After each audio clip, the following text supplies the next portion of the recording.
Thanks, Enzo.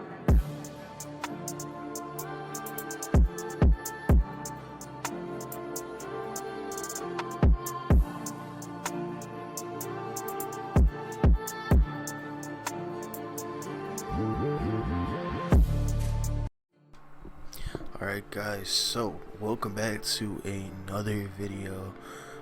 Today's video, like I said in the last, we're going to be discussing the Borderlands games, and we're going to start off with the first game. This is a review for the first Borderlands. Right now this game plays on the PS4. I bought it on PS4. Originally I had the remaster on the PC. I actually didn't play it that much though on PC. I have about 13 hours, I believe. But I've already played Borderlands 1 back when it came out, back when the first release on the 360. I bought it. I played it, but at the time I was really young, so I didn't really understand that it's a loot game. I kind of just played the story, and that's it. Same with the second game. When that came out, I played just the story, and then that was it. And then when I got older, I realized, like, oh, this is a first-person shooter Diablo game, so I should be fucking getting loot. So PS4 era, when they released Handsome Jack Collection, I was pretty much grinding Borderlands 2. But that's enough of like my history of Borderlands. I'm a huge fan anyways. I own all of the games, even Tales from the Borderlands, all the DLC, everything. Let's get on to this first one. Now, this first one, I can only recommend it to those who did enjoy Borderlands 2 and pre-sequel. I would not recommend this to anybody starting off the series, as far as like just the game, you know what I mean? Like if somebody never played a Borderlands game before, I would hand them Borderlands 2 and tell them play this first. The only reason really to play this one is for the story, if you really want to get full context. And if you're doing it for that, that's fine. And again, this is a great game in co-op, just like the last one. And this is not a bad game by any means. I dropped, I don't know how much hours into the PS4 version. Like I said, on Steam, I think I have about 13-14 hours. I'm only level 24 on Steam. I did notice that the first playthrough, you do level up pretty fast when it comes to your actual, like, just leveling game. When the second playthrough, I over leveled, and you're supposed to start at 33, and I started at 43 because I did all the DLC specifically for this video. No, actually I skipped one DLC, which was the Mad Moxie Dome one, because that one was just ridiculous. It asked for too much time, too many rounds. I do recommend if you're really out there for content, but for me, I was kind of like, okay, I get the idea of this DLC. It's a wave defense horde mode thing, you know what I mean? And it's a fun DLC, don't get me wrong, it's just not one of my favorites. But for the main game, like I said, you're only really going to be playing this for story-wise. Nobody's really grinding this game for guns and trying to, like, get the best, like, loadout and setup. I do recommend it, again, if you're playing it just for the story. The villain in this one obviously is nothing compared to Handsome Jack. I doubt this series will have a villain as good as him. For those of you who've played Borderlands 3, it's a similar story. Even pre-sequel, the villains in that one were just, in those ones, they're just not that compelling. And it's hard because basically, you know, it's like the Far Cry games where the best villain is obviously Voss, but they fucked up by killing him too early. I feel like the Borderlands did that, although it was very satisfying to finally kill him in Borderlands 2. I feel like they're just gonna struggle to come up with a villain as good as him. So pros for this game, I would definitely say were the co-op. The actual gameplay, I don't know why, other than Borderlands 3, I found this gunplay, like just the shooting and running around, to be some of the best in the series. I liked it even better than Borderlands 2 for some reason. Maybe that's how many times I've played Borderlands 2. I don't know how many playthroughs I've done on that game. I have it on 360, on PS4, on my Vita. I have it on my computer. I have 2 copies on Epic Games. They give it for free, so I was like, fuck it. Yeah, so I don't know how many copies I have of that game, but this one, I don't know, maybe just because of that, so it felt fresh to me. But I really did enjoy the gunplay in this one, so that's a con. The co-op in this game, when you have 4 friends, get even 2 friends. Borderlands series will always be best played co-op. Honestly, they're developed to be co-op.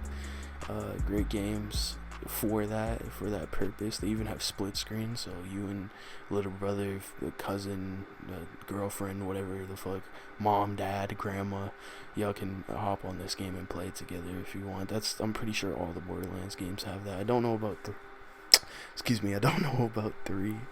I'm not retaking. I'm doing this one take. I don't give a fuck.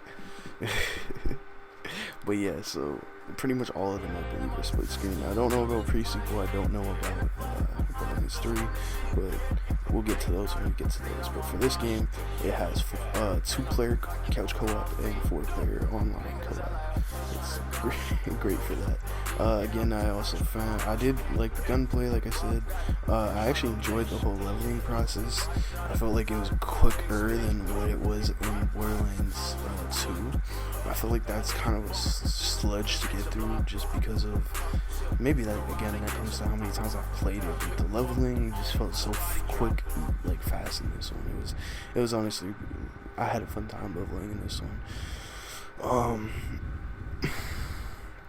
Main story, of course, it has its disappointments with the last boss fight. For those of you who know this game, you guys will understand what I mean by that. No, what they actually did was, for those of you who played this game, I'm not going to spoil everything, but the last boss fight, back then it used to be this ultra bullet sponge division type enemy, and now they brought it down, so he's not hard to kill anymore. Not that he was hard to kill before, it just took a lot of fucking time. So yeah, that's one of the changes. They also added a mini-map in this game, and that's another pro. I do enjoy that they added a mini map and not the stupid compass. Fuck, I am very fucking slow today, sorry guys. I don't know how I record a video at like 6 in the morning and I'm talking better in that one than this one. But yeah, like I said, so mini map is huge. It doesn't or it's basically the mini map from Borderlands 2, except they did that in the remaster. Again, this is strictly for Steam users. I'm gonna say this: if you buy the game, they give you both copies, the original and this version, the remaster. Don't even touch the original. There's not even achievements on that, and there's not the changes about like the mini map. If you want to be a purist, I guess you can play the original, but I don't know, this one's just all better in general. So would I recommend? Yes, I would recommend this game at a discounted price.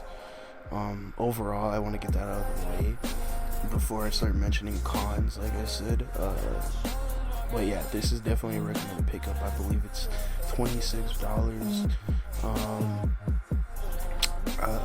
26 bucks Canadian, I believe. Again, don't know what the fuck that is American. You guys do the math.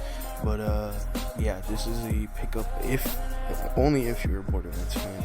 I would not recommend playing this even like if you're solo just by yourself. No, I would recommend this definitely solo if you are a Borderlands fan already and you haven't touched this one for whatever reason. Definitely play it. It'll give you the backstory, and to see people like Lilith and that, and you get to play as them now. It's really cool, especially if you haven't. He plays the original Vault Hunters, but yeah, so like yeah, I recommend this if you are a Borderlands fan to play solo. If you're not a Borderlands fan, but you guys need a co-op game for you and your friend group, definitely recommend this. I recommend almost the whole series to you guys. They're great for cooperative play. Some of the best co-op games ever. They're not, I'd say they scratch their own type of area in the co-op game, because you can get very, very invested into this as a group, trying to kill raid bosses in the second game and just grinding it out, trying to level up and pretty much everything else. But in this one, there's no real reason to do that anymore. Like I said, you have much better games in the Borderlands series to play. Yeah, but I'd fully recommend this if you fit into those categories. Like I said, if you don't, it's hard to recommend. But again, even for the people I recommend it at a discount, $15, 10 even. You're not gonna get it, I think, for less than 15 on PlayStation, but on Steam, you can probably get it for $10. Like it's Steam, you know what I mean? If you are a co-op fan base, I don't know if I can recommend paying full price for it again, but I mean, if it drops down to $20 on PS4, it's a good pickup. You get all the DLC. You guys will have a good little 3 to 2 weeks if you're really trying to max everything out, and you're playing very conservatively, unlike me who was level 40 by like the third day. I was already on my second playthrough of the day, but yeah. So thank you guys for watching. Like I said, I recommend this game if you fit into those categories. And we'll get into the next game later. Next game after this one in chronological order is Borderlands pre-sequel, and I'm gonna share my thoughts on that. Anyways, I hope you guys enjoyed this shit. Thank you for everything, and peace, guys.